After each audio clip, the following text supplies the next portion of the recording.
Hello, everybody, and welcome back to the channel. I'm Sahib. This is the Bill. We're back here for another episode, another week.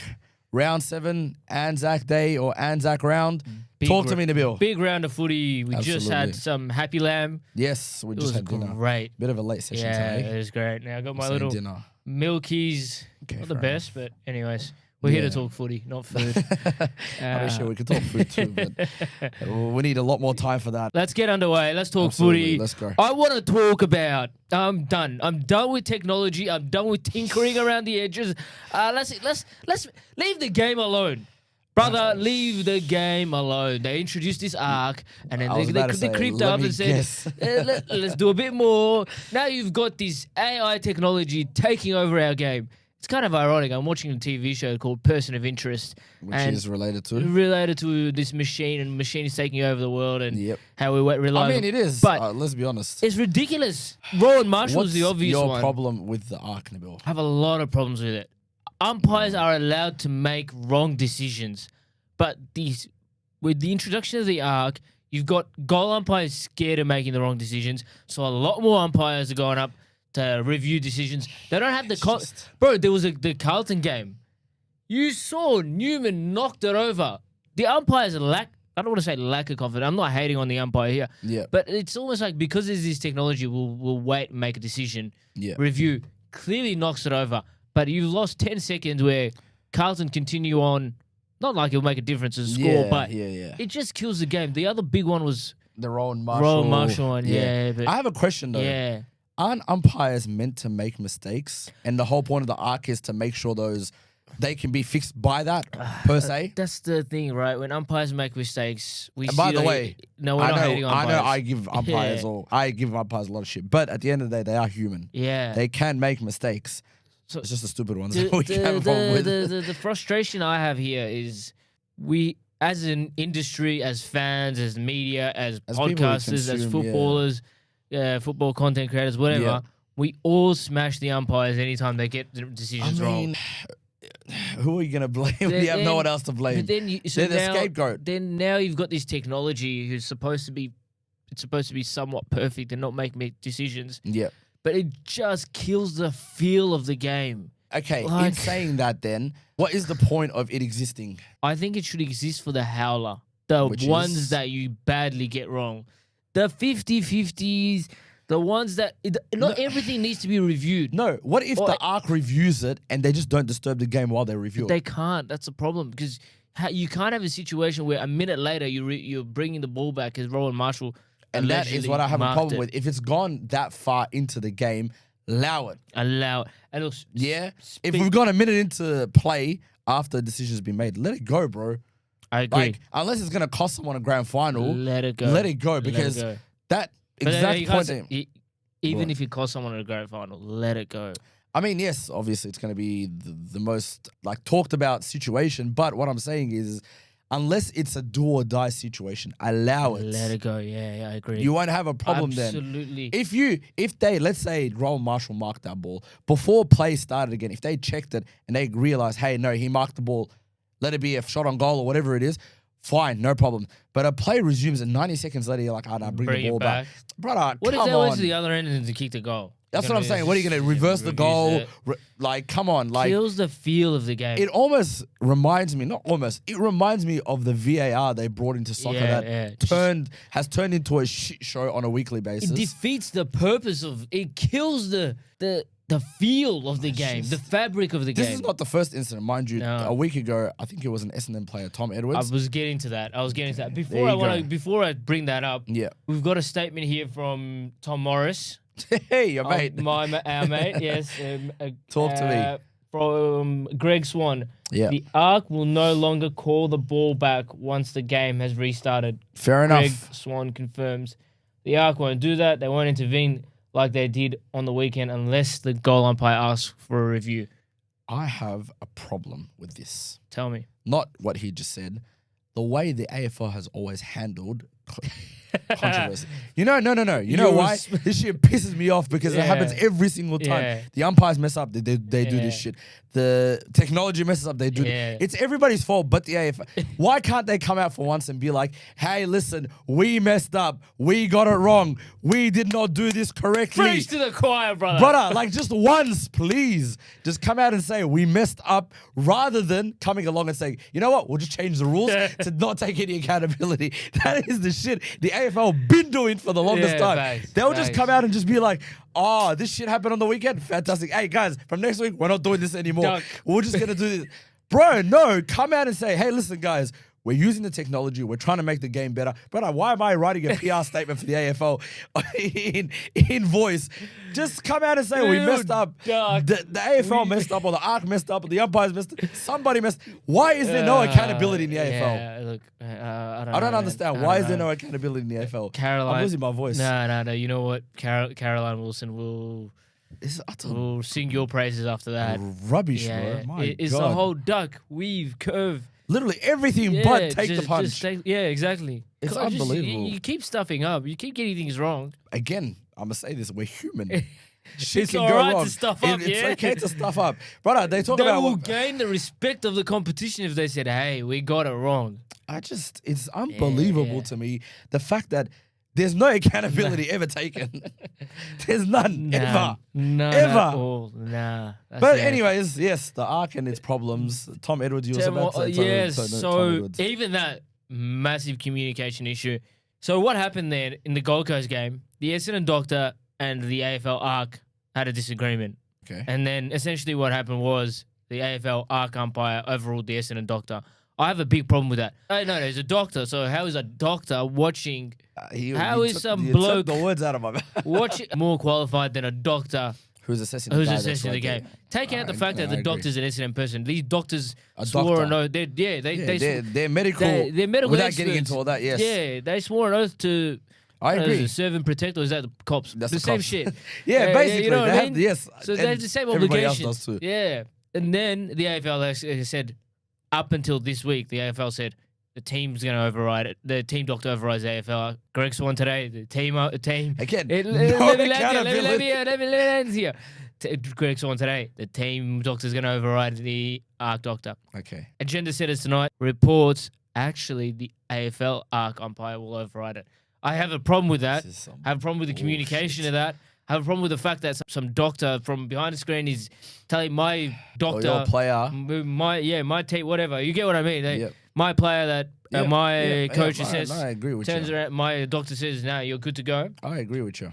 Fuck out of here, bro. I agree with you wholeheartedly. I actually agree with you because it's not even the fact that it's sitting behind the screen. It's the fact that they actually have they come down to do no physical assessment on the guy, right? And the guy who's down there is just as much of a qualified doctor as 100% sitting behind the screen. 100%. So why can't the guy, not just that, is a doctor that knows the player That's what he's talking about, because he's dealing with this guy on a daily basis, facts. week to week. The guy sitting in the ARC, like you said, is watching the screen and going, probably I think that will, guy. And what happened with Tom Edwards? They did a test. He was fine. It was in the last 15 minutes of the game. Imagine that happens to a Lockie Nick Dacos, and Nick on the grand Dacos, final. Anybody of that sort. And because the ARC guy said, "Oh no, we can't do this now. You're not a premiership player." I mean, I know it's a bit of extreme, but yes, it's the reality of the situation. It can cost teams a flag. So should the ARC stay or go? Stay. Just really fuck it, go, bro. The ARC can go. Let the umpires get it wrong. Yes, I agree. Instead of wasting all this time, but yes, the ARC can go. I think that was probably one of the most frustrating it was. and irritating things from the weekend to come. Yeah. And I think everybody who watched, especially that Roll Marshall one, that one pissed me off because even the video shows you clearly he marked the ball past the line and the umpire made the right decision. He said it was a behind. I didn't understand why the hell they needed to. No, then the ARC overturned it. But that's what I'm saying. It was clear, everything at that point. Yeah, it's fine. You got it wrong. Not to mention, the ball was marked after it crossed the line, which means it was a behind. And the umpire already said that. They overruled it and overruled to the wrong decision. Yeah. Because then he had a shot on goal, which was not the right call anyway. It's so bad. So what? Are you telling me the umpires are incompetent? Or you're telling us the AFL's turned around and said they backed the Roy Marshall one, but they don't back the Griffith Logue one. If you saw it, the touch. He touched that again, that's my thing. That one they said that we got it wrong. But okay, but on top of that, it's the inconsistencies. That's the other thing That's that another pisses thing, me yeah. off. That's the shit that pisses me because the Griffin It's Logue a waste one. of time, bro. The Ark's a waste of time. It was the other day. Jared Waitley lost it on Friday night. Where he's like, this can't be happening. I don't blame He him. went on He went on a rant. You know what I like with technology that they use? The goal line technology. Yeah. Right? The little spiky shit that comes up if the ball hit the post or not. I don't know what the hell that thing is called. Yeah. That shit that actually helps. Yeah. Everything else, there was something else happened on the weekend that I was just like, there's no way that stayed in. There was a player that got the ball, walked, I think it was Chad Warner if I'm not mistaken. He got the ball, he walked over the line, walked back into play with the ball, squared it for Charlie Kerner. And I said, that ball went out. Not the ball. Him and the ball were in row Z and no one said anything about it. I said, where the hell's the Arc now when you need this? Shit like this. Anyways, technology. Yeah, it's not. You sound like a couple old blokes ranting against technology. Old men's. We're not even against the technology. Yeah. We're against the fact that it's not being used. Yeah, exactly. Spot Thank you on. very much. Where do you want to take us next? Where do I want to take you to your favorite segment, buddy? You know what time it is? Team, flop team of the That's it. week. You know what? You're bringing it in. You're kicking us fantastic. off. My top team of the week is the Port Adelaide Power. Power to win. Go on. Turned off Geelong's power. That's all I can say. Yes. Talk to us. Last week they played very well against the Hawks They at did. Marvel, and they lost by 3 points. And I remember anybody that was going into that game or looking at that game going into it said they were going to get absolutely plastered by Hawthorn. They showed up. They played well against They Hawthorn. Their midfield was humming.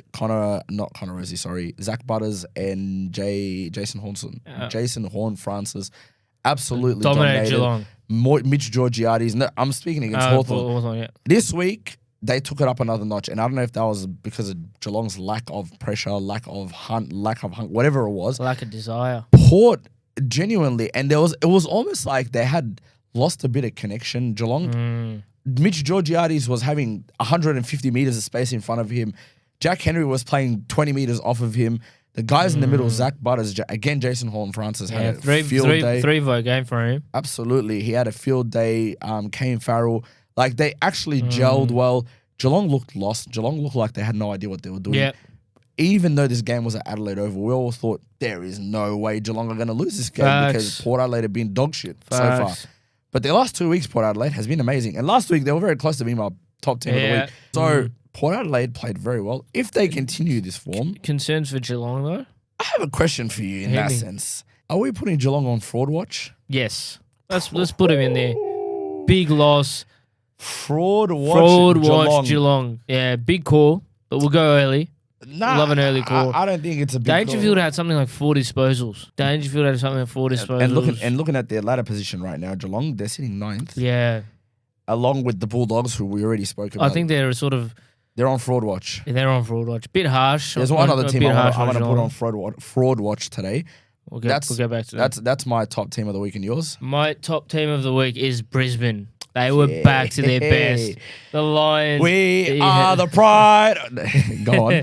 They absolutely dominated the Lions. They were all over the Crows. 52 points. They opened up that game in the second quarter. Remember who we are. Yeah, they just reminded the competition. Charlie Cameron is back. He had a ordinary 25. Funny story about Charlie Cameron. Charlie Cameron. There's too many Charlies. Apparently, after the 24 grand final, he had a shit preseason. Yeah. Came back in horrible condition or in terms of fitness and had a very bang average 2025. Our boy was asking him to be dropped every week. Literally.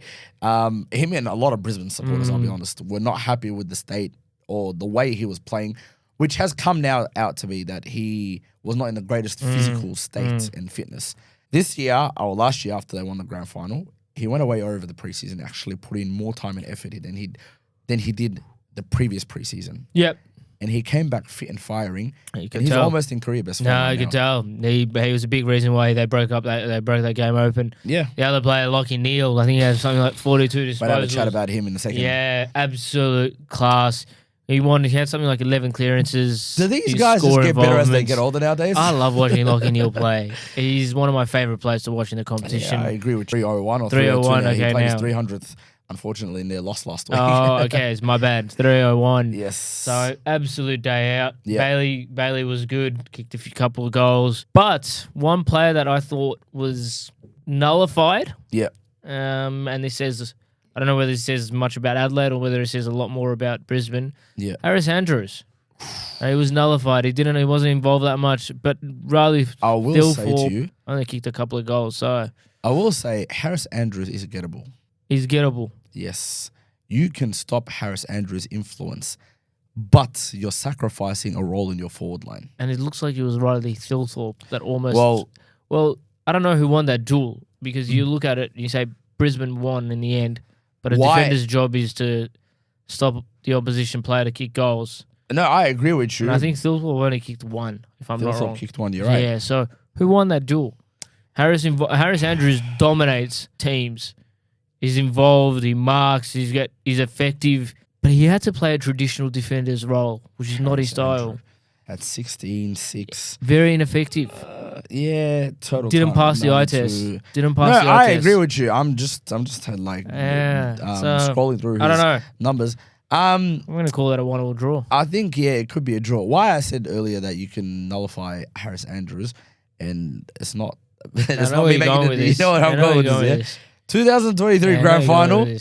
Billy Frampton played solely that day to stop Harris Andrews' influence, and he did for the first 3.5 quarters. And you need to do that to beat Brisbane. So in your question of Harris Andrews, yes, I reckon he's nullifiable, and you can quell his influence. How much teams are willing to sacrifice a forward structure to do that? Different story. Yeah, that's a good point. So, yeah, Brisbane looked good, dominated. Yep. Questions about Adelaide, but oh, bro, I have a lot of questions about Adelaide. But for now, Lions. And I'll make a statement about Adelaide right now.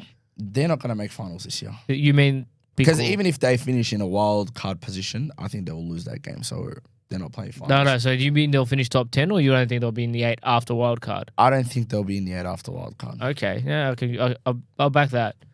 But do you? So you'll say they're going to be finishing between? I think they'll finish between 9 and 12, or 9 or 13, whatever it is. That's a fair call.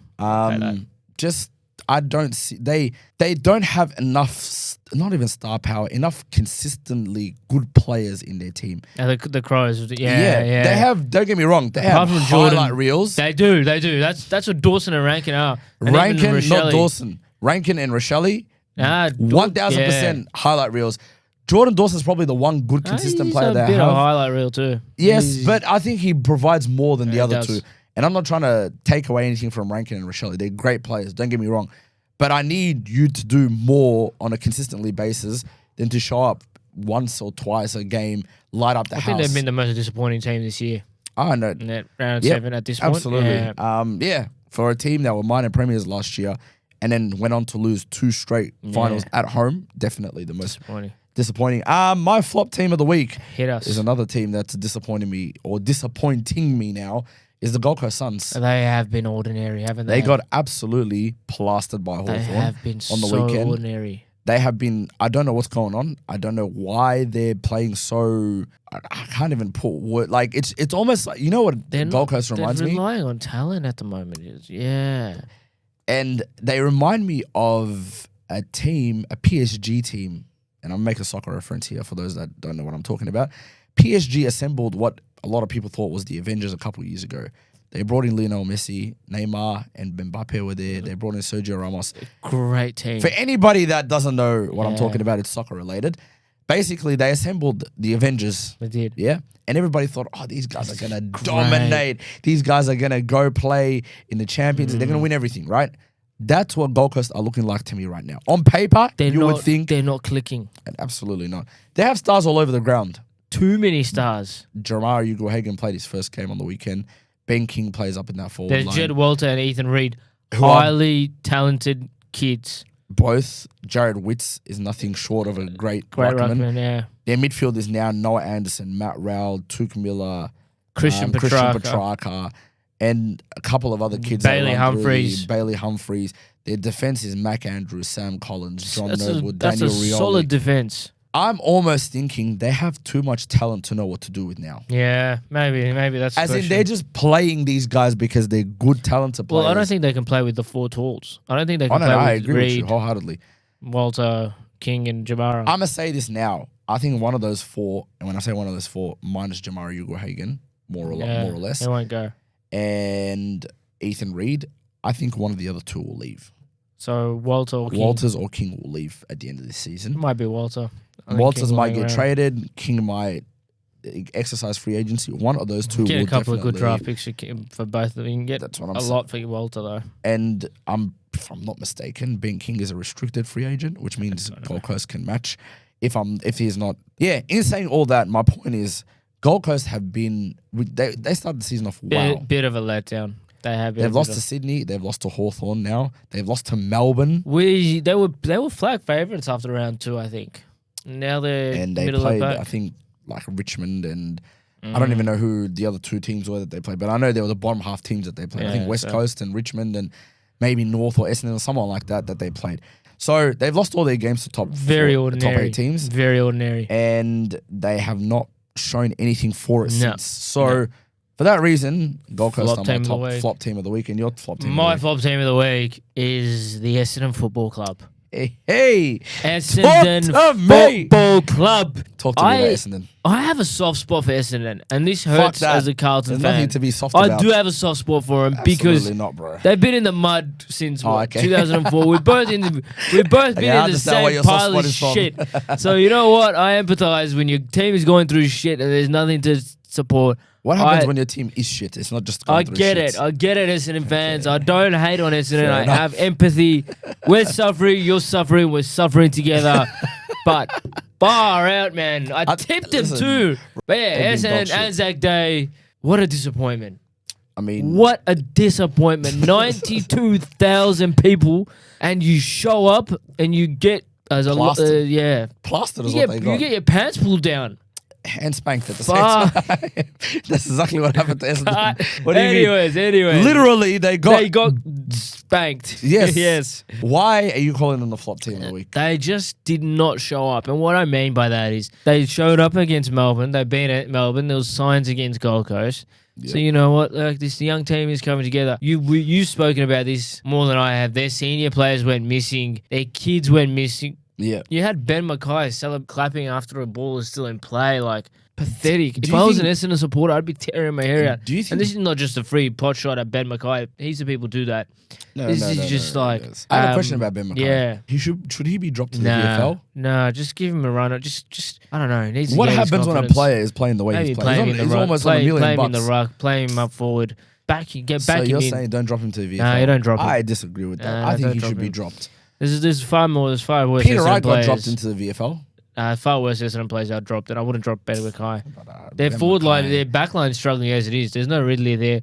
We don't know when he's coming back. You need to You have him can't there. rely on one or two, bro. Ben Mackay is on 950 grand. Yeah, but he back Ben Mackay to go another week. Brother, Brad Scott's been backing these guys for 4 years. Brad what the hell's Scott happened? himself can go. This guy can't coach. No game plan. No, I agree with you. He's I don't know. I think the most disappointing thing about Essendon, forget the numbers, forget the stats, forget all of that, forget the players for a moment. Yeah. It's the fact that they did not show up on a big occasion and they got their pants pulled down by a 40-year-old, a 38-year-old Scotty Pendlebury. And Yep. speaking about Scott Pendlebury, and Yes. speaking about Collingwood, I know you have plenty to say. You know what I do have to say? I wish we could play like that every week. Yeah. That is simply what I would love to say. If we could play like that every week, now don't get me wrong, Scott Pendlebury's not going to do what he did like that every week. He But dominated that game, though. you know why also I think he dominated? Because Essendon did not pay any respect to him. No, they didn't. They absolutely did not consider this guy as any sort of threat to them. You've got They to- treated him like You put your best shutdown player to him and you say, go to him for 2 quarters Well- and don't let him touch the footy. here's the dilemma I reckon teams have nowadays, and they don't realize it until it happens to them. They send their best tagger, shutdown player, whatever it is, to Nick Dacos. Yep. Nick Dacos has, to his credit now, learned how to run a tag out, Yeah, it does. play with a tag, Yeah. and still maybe not dominate as much as he would if he wasn't getting tagged, Yeah. but still be able to Yeah. effectively have an influence on the game and be able to do Facts. it comfortably, right? What low-key happens, I think, now is teams pay so much attention and time to Nick Dacos, they forget guys like Scott Pendlebury, Steel Side Bottom. These guys exist and they can play very well and they're very good players. So what happens is, like on the weekend, when Andy McGrath goes to He Nick went to Dacos, Dacos, yeah. and he goes, I got you for the day, buddy. Nick Decker still had 42 disposals. Scott Pendlebury was left to his own devices. Brother, I have not seen a guy. It felt like I was watching 2016 Scott Pendlebury all over again. This guy was sending people to the cleaners. Brother, go this way, you go this way, you stand there, you stop there. I think my favourite goal was his goal on the run. It was so Pendlebury-esque. Literally what I just explained. Bang, bang. Had all the time in the world. You see this man right here on my t-shirt? You see Scott Pendlebury? Is he on a goat? Yes, literally. It's called goat. That's literally what the shirt says. I rate that. But it's the way in which, and we've always known this about Pendlebury, they literally named a documentary after him called Space and Time. Yeah. But my point is, if you allow a guy, it's like LeBron James. Yeah. He's 40-something years old, and he's playing in the playoffs right now, and he's doing a madness. It's the same thing, brother. If you let a guy that's very, very good at what he does leave him to his own devices, bro, he's going to tear you to shreds, whether you like it or not. He dominated. So credit to Pendles. Speaking of Pendles, one other thing I want to touch on is there's been a lot of talk about this all week. Yeah. When does he play the record-breaking game? The rumor is they're going to rest him this week, and then it's the away, and then it's Sydney, and then Geelong from memory. And then it's West Coast. And then it's West Coast. So he needs to play 2 games out of the next 5. The story goes... so he's on 431 now? Something like that. But so the next one is 432 is the equaliser. And then 433 is the one so ahead. Apparently reports came out today or yesterday, I think it was today, or late yesterday night, that he won't play this week against Hawthorn. Yes. It's a 5-day break. That was always the plan. I'm saying like that information came out now. Yep. So if he doesn't play against Hawthorn, the next game we have, I believe, is against Sydney. In Sydney. Yeah. Obviously, they're not going to do anything about that. Maybe he'll play that game. We play Geelong at home, but it's a Geelong home game, not a Collingwood home game. So they'll probably, I don't know what the turnaround time for that is, if he'll play that game or not. I don't see him not playing. He'll probably play that game too. I think the 433, the record-breaking game, will probably happen against West Coast. I have a question for you. Yes. He's still arguably in your top 10 best players. Yeah. They're big games. Hawthorn, Sydney, and Geelong. He's in the top 5 players we have. Okay, so even bigger, right? Yep. Are you willing to sacrifice the occasion and the grandeur of the occasion and playing it at a Collingwood home game instead of, if he's good to go against Geelong, you not play him against Geelong? Me personally, really one of those, is the individual bigger than the team, or is the team bigger than the individual type questions? Yes, me personally, I'd play him against Geelong. Yeah, okay. And again, there were reports that came out early in the year that Geelong said they were actually willing to facilitate making that a Collingwood home game for this particular occasion. Which, it'll suit Geelong too. Great. They're going to have 90,000 fans there. I don't think it makes a damn difference, to be completely honest with you. It's good for Geelong. Yes. Yeah. So, I mean, in the sense that it doesn't make a difference whether it's a Collingwood home game or a Geelong home game, in that sense. But like you said, either way, 90,000 people are going to pack the MCG for that game. Geelong will take away those. So to answer your question, no, I don't have a problem with him playing against Geelong. For the semantics and the theatre around it, and don't get me wrong, it's not a small fee. So I get why they want to make this a very celebrated thing. If they're thinking, hey, he should probably play this game at home against West Coast, XYZ. You're going to get 90,000 there against West Coast too. I agree. But if he wasn't playing that day, if his record-breaking game wasn't that day, I mean, we probably wouldn't get 90,000 for the West Coast game. No, you wouldn't. So I almost think it's smart marketing by Collingwood, or whoever it is that's putting this together. I'm assuming Collingwood, by making it on a day where they don't expect that many people to show up to play that, get him to play that game there. What I do have a problem actually is the fact that he's going to miss multiple games against important teams. So you got to pick a side. You play him against big teams. So you're not playing against Hawthorn. That's I understand the Hawthorn one. I say play him against Sydney and Geelong. If he's fit to play, you play. Anyway. Because Geelong are thereabouts. Yeah. So I don't see why you don't play him against Geelong for a guy we need in the team. That answers your question. Awesome. Now, I want to talk about something a bit more serious. Talk to me. A bit more serious. So it came out today that Ross Lyon, I'm going to read this out so I don't get this wrong. So Ross Lyon, during a train... And the bill quotes. And, from Channel 7. Yep. During a training drill, 3 Indigenous players linked up, and Ross Lyon said, "I love the brother-boy connection, but we all have to remember we are part of a bigger team here." Caroline Wilson reported the comment did not go down well with St Kilda's players, including Indigenous leader Bradley Hill and Nazaya Wangani Milera. Since then, what's happened is Ross Lyon has even gone as far as offering his resignation. They hashed it out. Killed the coach. Yeah, they hashed it out with the Indigenous boys. It's all good. It's just a story. Yeah. Let's talk about it. Well, the first thing I would say is there a problem with what he said? I think the fact that Brad Hill, a respected leader and respected footballer and respected Indigenous player, has said it feels like there's a problem, suggests there is a problem. My 2 cents is there was no intent or intention behind it, and it didn't feel like it was an issue of race. In saying that, if there were 3 non-Indigenous players, let's say they were best mates, That's exactly what Cara reported. Okay. She said, would Ross Lyon have pointed that out? I don't know. From Cara's reports that we're sort of rehashing, he said, well, the Indigenous boys questioned whether he would have said it if there were none. And I low-key agree with that, because if you're creating a club and it's again, and this goes back to the whole tall poppy syndrome shit that we were talking about, I think last week or the week before that. Low-key to me feels like if people have anything special or anything, specific to them and their personality and like their identity as a person, for some reason we love to shit on that. We love to say, hey, no, hey, why, hey, how come, hey, why don't you just assimilate and just be a part of the fucking background instead of being your own personal, your own thing. In saying that, these Indigenous players obviously have a bond, have an understanding with one another, have a relationship. I'm not saying they don't have with the rest of their teammates. They obviously do, which is why they all play together. But they have a different type of bond and a different type of understanding, a different type of relationship that maybe the rest of the list doesn't relate to.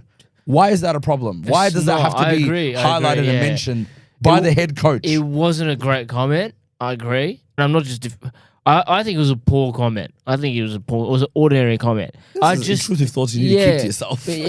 But it was... I don't think he meant any genuine... I agree. Harm, intent... Even he never even crossed his mind, and I get that. Like I don't. You think this is a generational thing? It might be, bro. Like to someone like him, and I say someone like him because he is older than most of the people that are Bradley Hill or Younger's age or ours. Like to him, there wouldn't be anything wrong with these comments, and they would probably interpret this as you guys are just being too soft or too dramatic. Obviously, because of the public eye, he can't. I think that. He is just. I mean, am I wrong? Am I wrong? Yeah, I don't think it was an issue. I don't think he thought of it, and the fact that he even went as far as offering his resignation, to me, that shows how sincere he was. Now, was that sincerity or was that guilt? No, it was sincerity. I know, and the thing is, Ross Lyon has a very. Again, according to Caro, he has a strong relationship with Brad Hill. Very strong relationship. Strong relationship with Nasiah. Yeah. He coached Brad Hill at Freo when he was at Freo. Yeah. So they were able to hash it out, I guess. On Ross, we called you grumpy last week. We said your comments were lazy. You're always welcome on the couch. Absolutely. Moving on. Yes. I'm going to hit you with some contender or pretenders. Okay. All right? Okay. Contender or pretenders. Talk to me. Now, the first team of going off the ranks is Fremantle. Fremantle Dockers. We called them Freo Frauds last year, but are they contenders or are they pretenders? Yes, I absolutely think they're contenders now. We have banished the name Frauds for Freo. Cancelled. Gone. Yes, absolutely. They've played very, very well this year, and they've shown up against the top 8 teams they've played as well. I think they had... What are they? 2 losses now? They're second with... Yeah, they lost 1 game, which was to Geelong. Dominating. Literally. So they've been everybody they've played. They've been playing very well. I think maybe the one very, I don't want to call it a shit game, but a half-assed game was the game against Collingwood in Adelaide. The day it was pouring down. Yeah. And that wasn't even a bad game by them specifically. It was just a shit game in general because of the weather conditions. And to answer your question, no, they're contenders. They're not frauds. I agree with you. I'm gonna say they're contenders as well. The next one on my list is Melbourne. Contenders or pretenders? I'll throw it to you. You tell me. Do you think they're contenders or pretenders? I think they're pretenders. I think they've had a couple of good wins, and we've celebrated Melbourne. Talk to me. We've celebrated Melbourne. Go on. I don't think they consistent enough to continue this form all season, and I think they'll drop out of the 8. They might finish 9th or 10th. What are they now? 4th. Yeah, I think they'll finish out of the 8. Like, they're playing a new game style. It's an exciting game style. Yeah. They're too reliant on Cozzy Pickett and Max Gawn at the moment. So Who did have an amazing game. yeah, on the and weekend he again. for Melbourne to win, Pickett and Gawn need to play really, really well. Yep. So I don't know. I think the kids are okay, but these kids, as the season goes on, they're going to get tired. Yep. I don't think their game style is going to be suited to last the whole season, especially when you got a bunch of kids. So Yep. I think in time they'll finish maybe 10th, 11th. So So Pretenders. close to Yeah, sugar hit, new coach, Yeah. the right game plan. They'll probably be built for better for this in the long term. Yep. But Melbourne for me, Pretenders. Contenders they are then. Yes. The next one is for you, Gold Coast, contender or pretender? Right now they're looking like they're in no man's land. They are. I'll be That's honest a with good you. point. They don't even look like they're contenders. They don't even look like pretenders as well. Yeah. Because we've seen what they can do when they play well. Yeah. And when they put their, I guess, mind to it or whatever it is you want to it, Yeah. their effort to it, Yeah. along with their talent. Facts. I think a lot of the time now, what they're relying on too much is their talent and not putting any effort behind it. So is that a coaching problem or is that I guess it's always a I think coaching it's a problem. hunger, Yeah. motivation, coaching, like, I haven't want shit to be hungry. and that's my point. They need to be Yeah, hungry, is what I'm trying to say. Like, they drafted. They got They got Christian all the talent in the Petrarca. world. They got Jamari Uguahagan. Yeah, they So got many like stars. the amount of high draft picks they got in. So where are they? They're going to be a middle of the table team. That'd be so disappointing for Gold Coast if they are. Right now, they're sitting 7th. They as are, per middle of the ladder, table. which is after round Yeah. 7. I think they Sliding should be a fast. top 4 team. 100%. I'm so sorry with the names they have on paper and the way in which that team has been assembled right now. I don't see a weakness anywhere on that field for them. Contender or pretender then? Can I- Going from can I pretend. put them in no man's land? You Because gotta then give me an answer. Give me something. Give me something. Then they're nowhere. Contender or pretender? Pretenders. Pretenders. I'm gonna. You go are with not the- buying Gold Coast songs. Absolutely. The next not. one, I really couldn't wait to mention this one. They're your favourite team after Who? Collingwood. Geelong! They're The absolutely not my mighty, favourite mighty Geelong. We are Geelong. Contenders the or shittest pretenders? team of all. Contenders or pretenders? Right now, pretenders. Pretenders. Unless they do something to So turn you're this not season you're around. selling gold, Geelong I'm stocks not selling them, I'm fast. throwing them in the bin. God. No, just the way they've been. I don't know what's going on with Geelong Loki, and I think we talked about this a couple of weeks ago, where we said them Gold Coast, and at the time we said Freo, but Freo no longer in that conversation way. now. I think I would say it's Geelong Gold Coast. We're not overreacting to Geelong after a bad loss. It's not even the bad loss. Who did they play last week? I don't remember who they played last week. They played Doggies. Okay, they played a depleted Doggies and they belted them. And Hawthorn. Hawthorn. Okay. That They was played a decent game that day. I won't even blame them. They beat Adelaide. They just beat Adelaide as well. You might have So, to change your answer. the top- You're not changing your answer. I'm not changing my answer. I don't give a shit. I just haven't been convinced enough by these guys that they're actually decent. So they beat Freo, they beat Adelaide, and they beat Doggies. Doggies, we have accepted that their season's gone So to shit. still pretenders Geelong. Yeah, absolutely. They're still Alright. pretenders, Geelong. I need to see some more. Alright. I didn't even see them win. I need to see consistent football from them. Until then, they're pretenders. Biggest hater. Even after seeing their results. I'm just Anyways, telling you my they opinion. are clear contenders for me. The The last one, an interesting one, Adelaide. Pretenders. Pretenders. I'm not even good. I literally Me spoke about too. them earlier. They're Adelaide rubbish. Crows. They have been rubbish. Yeah, pretenders. I'll leave it there. They haven't been rubbish. I agree. Okay, No, don't They have been fight me on that one. Nah, it's just Yeah. I have hated what has turned of Adelaide. Not that I really care personally, but just generally speaking as a football fan, Yeah. I've just hated what has turned of Adelaide because they have been the most disappointing team this season. more than just disappointing. It's just been like it's like a team that has everything at its disposal, but just Facts. doesn't know how to use it. Yeah, To answer that question, yes, they're pretenders. Yeah, And- absolutely. That does it for this week. it does. Had a lot of fun this week. Absolutely. It was There's good. a lot to talk about. Yeah. The AFL need to get their shit together. Yeah, We keep You- saying you- this. As a matter of fact, you know what? We're going to leave this to the people. Do you guys want some merch? Because, yes, from a distance, beautifully designed by one of our boys. No, real question. Do people want merch? Because everybody's seen is like, are you guys releasing some merch? And I'm just like, Got we haven't had really some- plans for it. But let us know in the comments, guys, if you guys want the some little merch. key rings. If there is, and this is off so left field.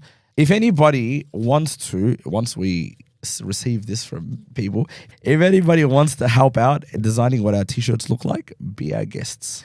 You know what? Be our guests. And with that, guys, we're going to wrap up here today. Yeah, Thanks for tuning in. Ciao. Absolutely. Take care, guys. We'll see you next week. Ciao.